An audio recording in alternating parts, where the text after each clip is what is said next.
تھوڑا مسکرا بھی لیا کریں۔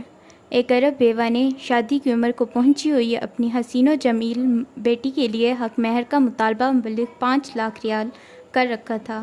کئی خواہش مند اتنا حق مہر سن کر ویسے ہی دستبردار ہو چکے تھے۔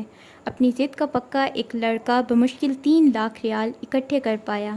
پیسے لے کر مزید کی مدد مانگنے کے لیے سیدھا اپنے باپ کے پاس پہنچا اور کہا، ابا جی میرا کچھ کر لو، میں اس لڑکی پہ فدا ہو گیا ہوں، مگر اس کی ماں ہے کہ 5 لاکھ ریال حق مہر سے ایک فلس کم پر بھی بات کرنے کو تیار نہیں، اب آپ ہی کچھ کیجیے۔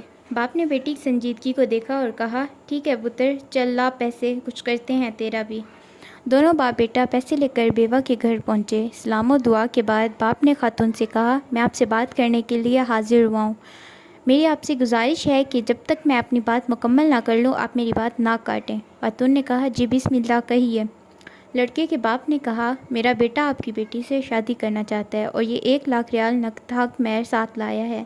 خاتون نے گڑبڑاتے ہوئے کہا، مگر مجھے اپنی بیٹی کے حق مہر میں 5 لاکھ ریال سے ایک فلس کم بھی قبول نہیں۔ لڑکے کے باپ نے کہا، محترمہ آپ سے گزارش کی تھی کہ آپ مجھے بات پوری کرنے دیجیے گا۔